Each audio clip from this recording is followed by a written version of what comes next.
Night study यानी रात को पढ़ना हर तालिब इल्म की ख्वाहिश होती है, मगर ये इतना आसान नहीं होता।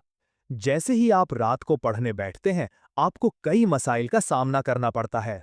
नाइट स्टडी के बुनियादी मसाइल। पहला मसला है ख्वाब आवर कैफियत। जैसे ही आप पढ़ने बैठते हैं, फौरन ऊंघ आने लगती है। लेकिन क्या आपने कभी गौर किया है कि ये गलबाए नींद दूसरे कामों के दौरान क्यों नहीं आता? मिसाल के तौर पर, अगर इसी वक्त आपका कोई दोस्त आपको कॉल करे तो नींद गायब हो जाती है, मगर जैसे ही हाथ में किताब आती है, ये नींद दोबारा हमारे जहन पर हावी हो जाती है।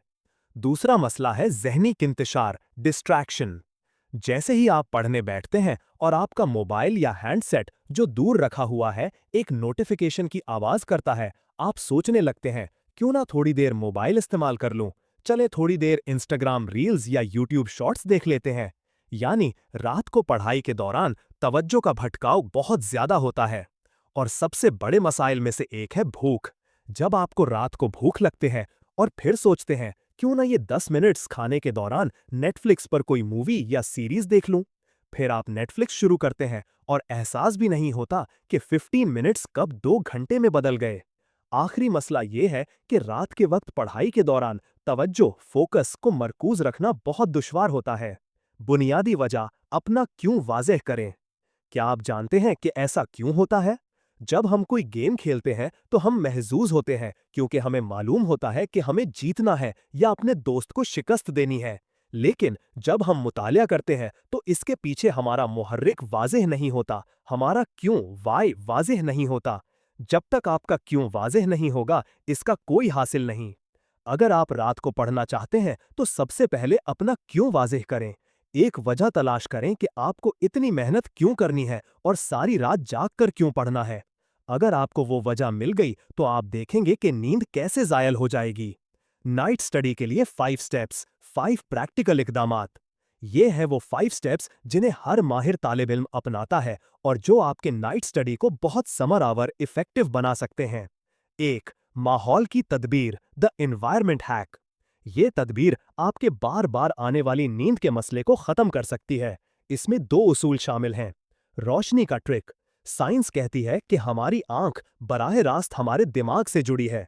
जब हमारे आसपास रोशनी मध्यम हो जाती है तो आंख दिमाग को इशारा देती है कि रात हो चुकी है और दिमाग आहिस्ता आहिस्ता सुला देता है। लिहाजा आप जिस कमरे में पढ़ रहे हैं वहां रोशनी तेज रखें। तारीक कमरे में पढ़ना नादानी है, इससे 110% नींद आएगी। तवज्जो भटकाने वाली अशिया से पाक जोन। जहां भी पढ़ने बैठें, अपने आसपास के एरिया को साफ करें। अपनी डेस्क से तमाम गैर जरूरी चीजें हटा दें। अपने मोबाइल या हैंडसेट की नोटिफिकेशंस बंद कर दें। अगर आप किताब से पढ़ रहे हैं तो मोबाइल को अपने स्टडी जोन से दूर और छुपा दें। जब तक आप उठकर मोबाइल लेने नहीं जाएंगे, आपकी तवज्जो नहीं भटकेगी। 2. तवज्जो पर काबू। ये भूख के मसले को हल करता है। मुतालिया का वक्त मुकर्रर करना। आपको खाना खाने के 1 घंटे बाद पढ़ना शुरू कर देना चाहिए। मिसाल के तौर पर, अगर आप रात 9 बजे खाना खाते हैं तो आपको 10 बजे पढ़ना शुरू करना चाहिए। इस दौरान जो कुछ भी आपको पसंद हो वो करें, लेकिन मुतालिया ना करें। इसकी वजह यह है कि खाने के बाद जिस्म की ज्यादातर ऑक्सीजन हजम के अमल में चली जाती है, जिससे दिमाग के लिए ऑक्सीजन कम रह जाती है और हम सुस्त हो जाते हैं। हल्का फुल्का खाना और पानी। पढ़ाई के दौरान लाइट हेल्दी स्नैक्स अपने पास रखें, जैसे बादाम, काजू, पिस्ताचियोज। साथ ही पानी पीते रहें। वाटर एक राज है जो आपके दिमाग को बेहतर काम करने में मदद देता है और नींद को कम करता है। 3. 90 मिनट का उसूल। ये उसूल रात को तवज्जो बरकरार रखने में मदद करता है। मुतालिया की तकसीम। साइंस के मुताबिक ब्रेन तकरीबन 90 मिनट तक ही मौसर तौर पर पढ़ सकता है। इसके बाद फटीग शुरू होती है। इजी टॉपिक से आगाज। पहले 90 मिनट में इजी टॉपिक्स पढ़ें ताकि ब्रेन को हौसला मिले। ब्रेक। 90 मिनट के बाद 15 मिनट का ब्रेक लें।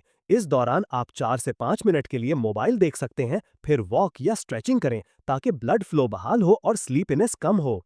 टॉपिक्स की तब्दीली। अगले सेशन में डिफिकल्ट टॉपिक्स पढ़ें। टॉपिक्स बदलने से माइंड फ्रेश रहता है, बोरिंग खत्म होती है और फोकस बरकरार रहता है। 4. अपने सेंसेस का इस्तेमाल। ये सबसे मुअस्सर तरीका है। देखते हुए एक्टिव लर्निंग। जब आप लेक्चर वीडियो देख रहे हों तो एक रफ नोटबुक साथ रखें। लिखना। जो बात समझ आए फौरन नोट करें, इससे मेमोरी बेहतर होती है और स्लीपीनेस कम होता है। बुलंद आवाज में पढ़ना, अगर स्लीपीनेस आए तो अलाउड पढ़ें, साथ ही वॉकिंग वाइल रिवाइजिंग करें ताकि बॉडी और ब्रेन दोनों एक्टिव रहें। 5 5 मिनट्स मोर की हिकमत अमली। जब पढ़ते पढ़ते इंटरेस्ट ड्रॉप हो तो खुद से कहें 5 minutes more, just 5 minutes more. ये एक साइंस बैक्ड तरीका है। अगर आप डिस्ट्रैक्शन को 5 से 10 मिनट तक रोक लें तो अक्सर वो डिस्ट्रैक्शन खत्म हो जाता है। इसी तरह आहिस्ता आहिस्ता आपका स्टडी टाइम बढ़ता जाएगा और फोकस बरकरार रहेगा। ये 5 स्टेप्स अगर आप बाकायदगी से अपनाएं तो आपका नाइट स्टडी बहुत इफेक्टिव, फोकस्ड और प्रोडक्टिव बन जाएगा और स्लीपीनेस और डिस्ट्रैक्शन माजी का किस्सा हो जाएंगे। अगर वीडियो अच्छी लगी हो तो वीडियो को लाइक कर दें और चैनल को सब्सक्राइब करना ना भूलें ताकि आपको इसी तरह की मज़ेदार, दिलचस्प और मुफीद वीडियोस वक्त पर मिलती रहें। मिलते हैं अगली वीडियो में, तब तक के लिए अल्लाह हाफिज़।